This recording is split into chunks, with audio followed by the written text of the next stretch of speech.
March 19, 1945. The transport truck rattled to a stop outside Camp Roosevelt in rural Kentucky, and 23 German women climbed down into the cold afternoon air. Elsa Zimmermann was among them, her gray auxiliary uniform torn at the shoulder, her face hollow from weeks of insufficient rations during transit from the European theater. She had been captured in Belgium 2 months earlier while serving as a radio operator for retreating Wehrmacht forces. Now, standing in this unfamiliar American landscape of rolling hills and bare trees, she felt the weight of uncertainty press down on her like a physical thing. The women formed a ragged line as American guards directed them toward the processing building. Elsa studied these enemies with careful eyes, searching for the cruelty she had been trained to expect. Instead, she saw young men who looked tired and homesick, their weapons held with casual indifference rather than menacing intent. Sergeant William Hutchins, a broad-shouldered man with a Kentucky drawl, led them through the gates with instructions spoken in simple, slow English that most of the women could barely comprehend. Inside the processing building, they were photographed, given identification numbers, and issued clean uniforms. The efficiency was mechanical, but not unkind. No one shouted. No one struck them. The absence of violence was itself disorienting. Elsa had spent months hearing propaganda about American brutality, stories of prisoners tortured and degraded. Yet here she stood, being handed soap and a towel by a female guard who offered something that might have been a sympathetic smile. Then came the moment that would change everything. As the women filed into the mess hall for their first meal, they encountered a smell that stopped Elsa in her tracks. It was sweet, warm, impossibly rich. Sugar and butter and vanilla, scents she had not experienced in years of wartime rationing. On long tables at the front of the Peter Hall sat trays of golden brown cookies, steam still rising from their surfaces. Private Tommy DeLuca stood beside them, a young man with dark hair and an easy smile, gesturing for the women to take one as they passed. Elsa stared at the cookies as if they were an hallucination. Beside her, 19-year-old Frieda Vogel whispered in German, "Is this real? Are those actually sugar cookies?" The question hung in the air, unanswered. In Germany, sugar had been rationed since 1939. Butter was a distant memory. The idea that prisoners of war would be offered such luxuries seemed impossible, a trick or a test designed to humiliate them somehow. But the American guard was still smiling, still gesturing. One by one, the German women reached out with trembling hands and took a cookie. Elsa bit into hers and felt tears spring to her eyes. The sweetness was almost painful, flooding her mouth with flavors she had forgotten existed.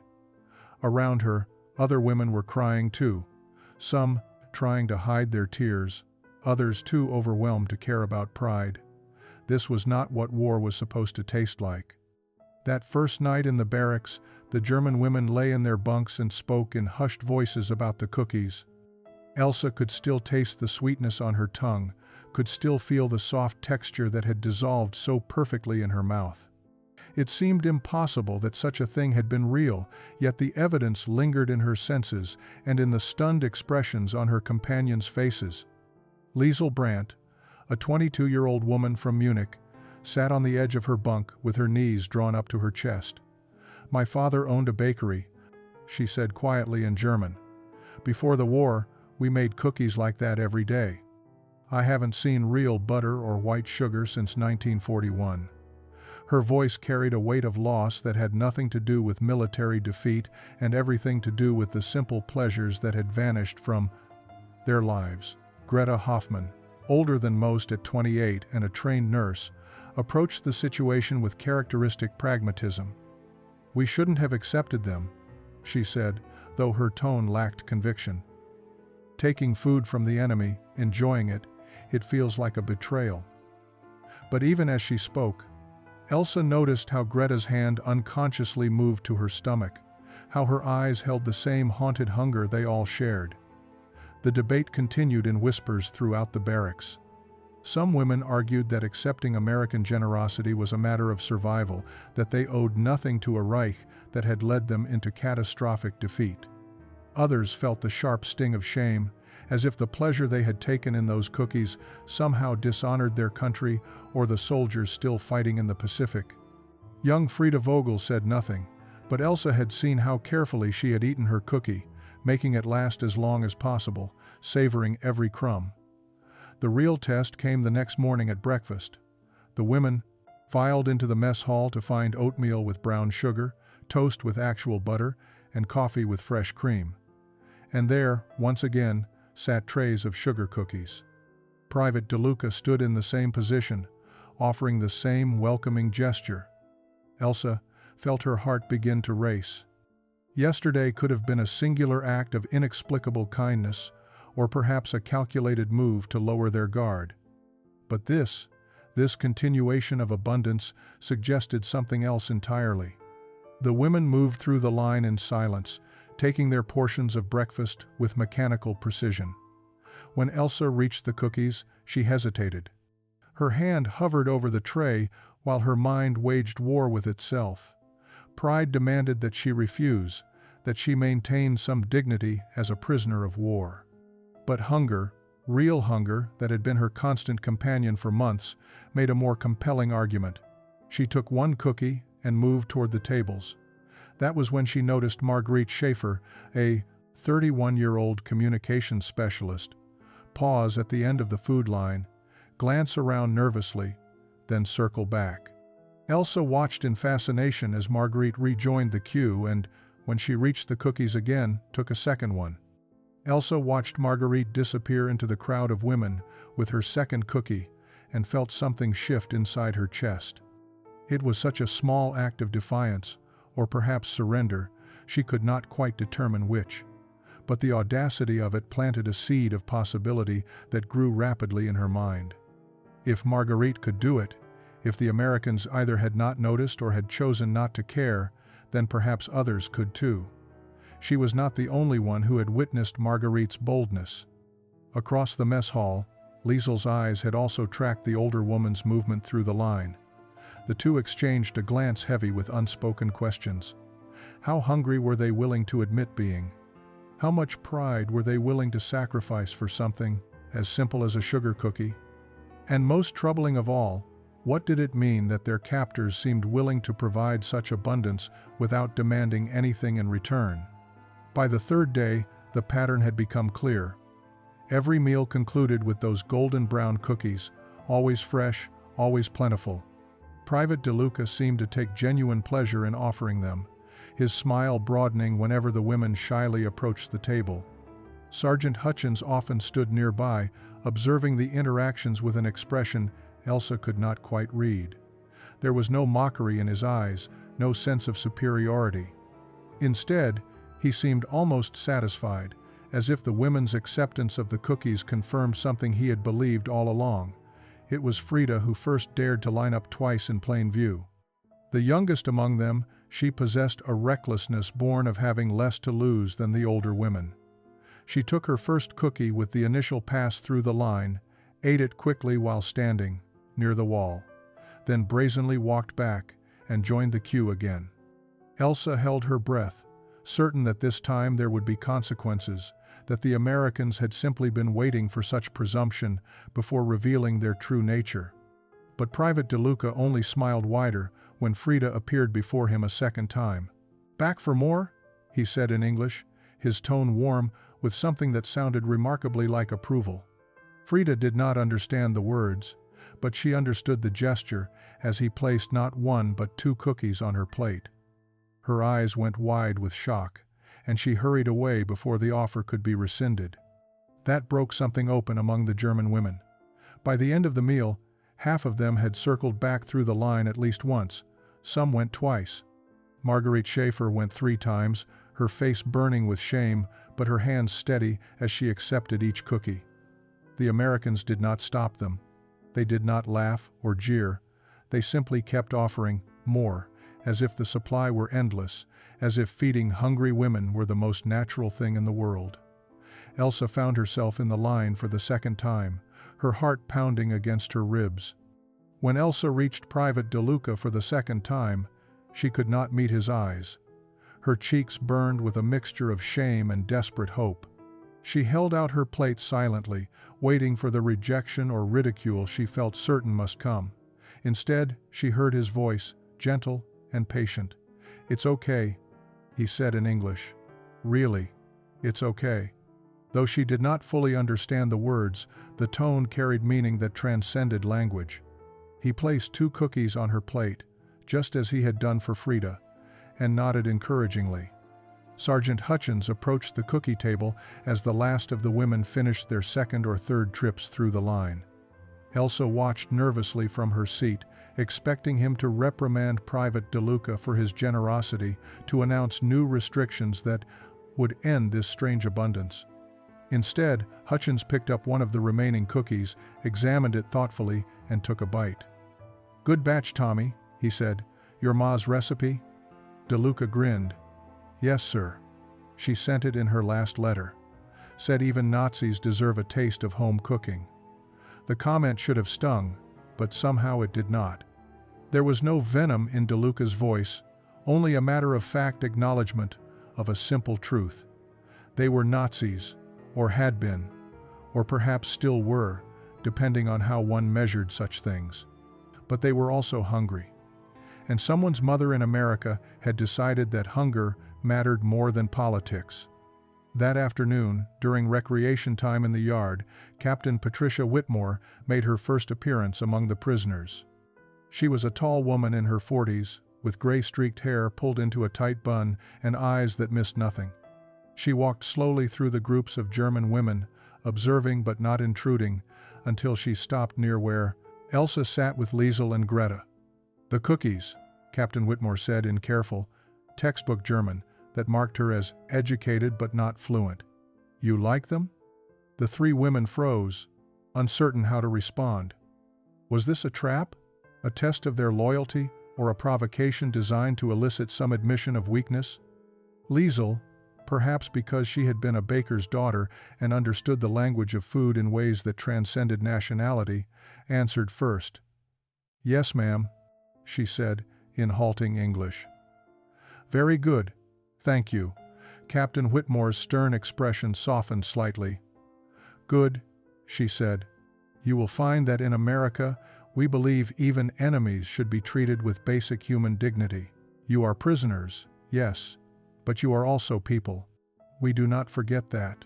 The words hung in the air long after the captain had moved on. Basic human dignity. The concept felt revolutionary to women who had spent months being shuttled between detention facilities, processed like cargo, stripped of individual identity in favor of prisoner numbers and nationality designations. Yet here was an American officer explicitly stating that their humanity had not been forfeit along with their freedom. That evening, the whispered conversations in the barracks took on a different tone. The cookies had become a dangerous thing. Not because they were poisoned or because they represented some calculated American strategy, but because they unlocked memories that Elsa and the other women had carefully sealed away in order to survive. Each bite of buttery sweetness opened doors in their minds that led back to times before the war, before the uniforms, before the ideology that had promised glory and delivered only ash. Liesel spoke about her father's bakery during their 4th night in the camp. The words came slowly at first, as if she were testing whether it was safe to remember such things aloud. "We had a shop on Kaufingerstrasse in Munich," she said, her voice barely above a whisper. "My father would wake at 3 in the morning to start the ovens. By the time I came downstairs at 6, the whole building would smell like heaven. Butter cookies, almond crescents, apple strudel, Lebkuchen at Christmas." She paused, her hands twisting the thin camp blanket. "He was Jewish. They took the shop in 1938 during Kristallnacht. I never saw him again after 1942. The confession fell like a stone into still water, sending ripples of shock through the women gathered around her bunk. Elsa felt her breath catch. Liesel had served in the German Women's Auxiliary Corps, had worn the uniform, had pledged allegiance to a regime that had destroyed her own father. The contradiction was almost too painful to comprehend. "Why did you serve?" Greta asked, her voice stripped of judgment, containing only genuine confusion. Liesel's laugh was bitter and broken. "Because I thought if I proved myself loyal enough, useful enough, they would tell me where he was. Because I was a coward who chose survival over truth. Because I was 20 years old and terrified and stupid." Frida began to cry quietly, her young face crumpling under the weight of revelations she was not prepared to carry. "My mother used to make sugar cookies for my birthday," she said through tears. "Every year on July 15th, even during rationing. She would save her coupons for months. The last birthday I spent at home was 1943. I was 17. The cookies were so small that year, barely bigger than coins, because she could only get enough sugar for 6 tiny ones. But she made them. She always made them." She looked down at her hands as if seeing them for the first time. "I joined the Auxiliary Corps 3 months later. I wanted to make her proud. I wanted to be part of something glorious." Elsa found herself speaking without having planned to. "My grandmother taught me to bake when I was 8 years old. She had this theory that every German girl should know how to make proper Buttergebäck." The German word for butter cookies felt strange on her tongue after days of speaking primarily in broken English. She died in 1941 during a British bombing raid on Hamburg. She was 67 years old and had never hurt anyone in her entire life. The transformation began on a Tuesday morning during the second week of their captivity. Private DeLuca had been setting out the daily cookies when Liesel approached him, her hands clasped nervously in front of her. She had been practicing the English words in her mind for 2 days, rehearsing the pronunciation with Elsa's help. "Excuse, please," she said haltingly. I was baker. Before. In München, Munich." She gestured toward the cookies with a mixture of longing and professional assessment. I teach? Recipe from my family?" DeLuca's face registered surprise, then something warmer. He called over Corporal Sarah Mitchell, who supervised the kitchen staff, and attempted to explain Liesel's offer through a combination of simple English and elaborate hand gestures. Mitchell, a practical woman from Ohio with flour perpetually dusted on her sleeves, sized up Liesel with an experienced eye. "You know your way around an oven?" she asked. Liesel did not understand all the words, but she understood the question. She nodded vigorously. Yes, my father his bakery, Bäckerei Brandt. I worked there, many years." What followed was a conversation conducted more in the universal language of baking than in any spoken tongue. Mitchell led Liesel into the kitchen, a large space with industrial ovens and prep tables that reminded Liesel painfully of her father's shop, though on a much larger scale. She showed Liesel the available ingredients: sacks of white flour, tins of sugar, blocks of butter that seemed impossibly abundant, vanilla extract, eggs. Liesel's hands trembled as she touched the butter, remembering the last time she had seen such quantities without ration stamps and government restrictions. Private DeLuca stayed to watch, fascinated by the confidence that overtook Liesel once she stood before the mixing bowls. Her halting uncertainty vanished, replaced by the assured movements of someone who had performed these actions thousands of times. She did not measure with cups or spoons but with her hands and eyes, the way her father had taught her: flour, butter, sugar, eggs, a pinch of salt, vanilla for sweetness and depth. Her fingers worked the dough with practiced efficiency, the muscle memory of her craft overriding years of war and displacement. As she worked, she began to speak in German, softly, almost to herself. She was teaching DeLuca her family's recipe, though he could not understand the words. But he watched carefully, noting the proportions, the technique, the way she handled the dough with gentle firmness. Mitchell stood nearby, her arms crossed, but her expression had softened from skepticism to something approaching respect. When Liesel shaped the first cookies, rolling them into perfect spheres before flattening them slightly with the heel of her palm, DeLuca attempted to copy her movements with his own portion of dough. The results were clumsy at first, misshapen and uneven. Liesel reached over without thinking and guided his hands, showing him the proper pressure, the correct motion. For a moment, they both froze, suddenly aware that an enemy prisoner was touching an American guard. The moment stretched between them, fragile as spun sugar.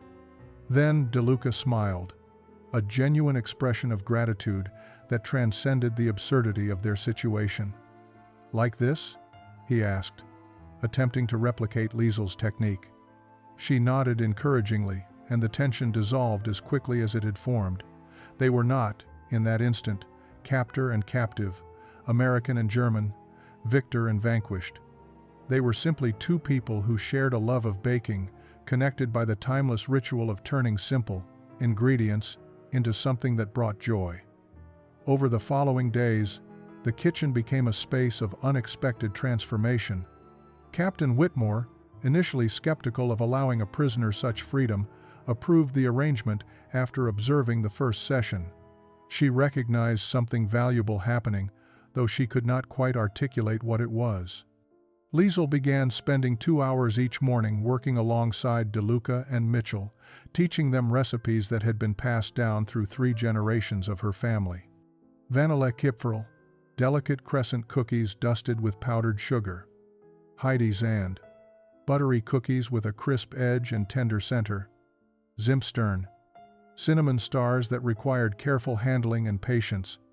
Other German women began to drift toward the kitchen during these sessions, drawn by the smells that reminded them of home and happier times.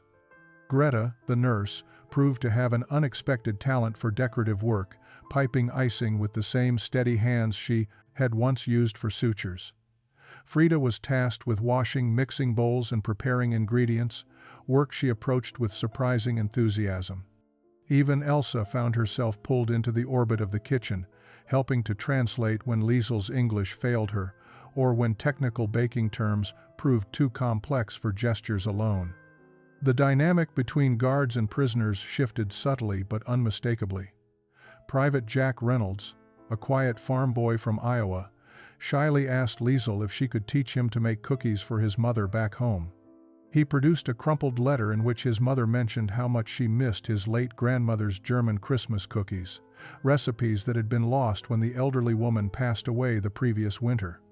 Liesel's eyes filled with tears as she read the translated letter. "Yes," she said simply, "I teach you. For your mother." Sergeant Hutchins began joining them during morning baking sessions, ostensibly to supervise, but actually to share stories about his own Kentucky grandmother who had made biscuits every Sunday morning without fail. The comparison between American biscuits and German butter cookies led to good-natured debates about technique and ingredients, conducted through broken English, improvised German, and the universal language of people who understood that food was about more than sustenance. It was about memory, connection, and love made tangible. One morning, as Liesel pulled a perfect batch of cookies from the oven, DeLuca asked the question that had been weighing on his mind for days. "Why did you volunteer to teach us? You don't owe us anything. We're the ones who won the war." Liesel stood motionless, holding the hot baking sheet with cloth-wrapped hands, DeLuca's question hanging in the air between them. When she finally spoke, her voice was quiet but steady. "In my father's bakery," she said carefully in her improving English, "we believe that bread, cookies, pastries, they are gifts. Not for deserving, not for winning, just for being human." She set down the tray and met his eyes directly. "You give us cookies when we are hungry. I give you my father's recipes. This is fair, I think." The simple logic of her answer silenced DeLuca, but it also opened something in him. Over the next several days, he began bringing Liesel news from the outside world, translating articles from American newspapers that detailed the war's end in Europe and the occupation of Germany. At first, the reports seemed almost impossible to believe. Germany divided into zones controlled by different Allied powers. Major cities reduced to rubble. Millions displaced, wandering through the ruins, searching for surviving family members. Then came the letters. The Red Cross had finally established reliable mail service for prisoners of war, and information began trickling into Camp Roosevelt about the fate of the women's families. Elsa received word first.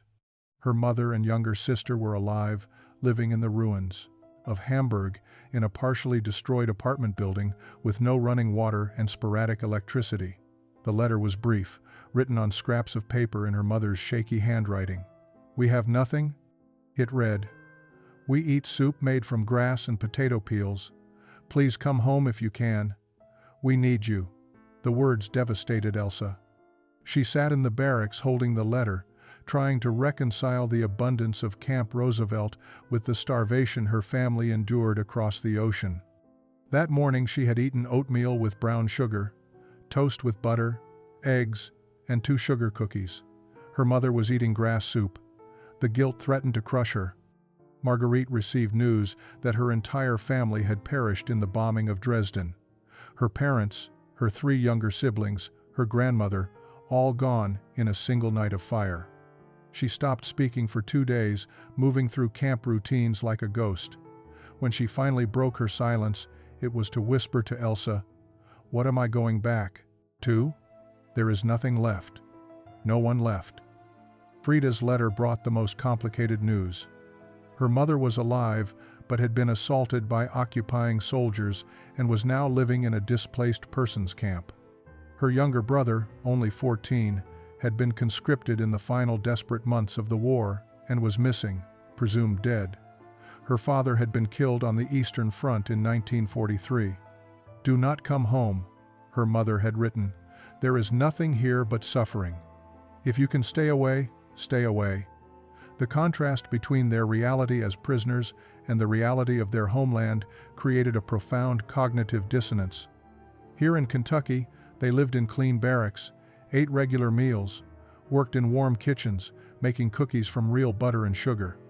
There in Germany, their families starved amid ruins, vulnerable to violence and despair. The letters transformed the atmosphere in Camp Roosevelt. The German women moved through their days with a new heaviness. Their presented, earlier adaptation to captivity now complicated by the knowledge of what awaited them at home. The cookies that had once represented unexpected kindness now felt like evidence of an unbearable disparity. How could they enjoy such luxuries while their families suffered? Captain Whitmore called a meeting in late April to discuss repatriation procedures. The war in Europe had ended, and arrangements were being made to return prisoners to their home countries. She stood before the assembled women and explained in her careful German that transportation would be arranged within 6 to 8 weeks. They would be processed through displaced persons camps before being released to find their families. It should have been welcome news, the promise of freedom and reunion. Instead, it landed like a death sentence. That night, the women gathered in the barracks for the most difficult conversation of their captivity. Elsa spoke first, her voice trembling. "My mother needs me. She wrote that they are starving. How can I stay here eating butter cookies while she eats grass soup?" But even as she spoke, she felt the pull of something else. Here in this camp, she had found a version of herself she had not known existed. She had learned to translate, to mediate, to build bridges between former enemies. In Germany, she would return to being just another defeated woman in a devastated country. Liesel's situation was even more complicated. She had no family left, no home to return to, no bakery waiting for her resurrection. "What do I go back for?" she asked the group. "To walk past the empty space where my father's shop used to be? To live in a country that murdered him and millions like him? I wore their uniform. I served their military. But I never believed in their hatred.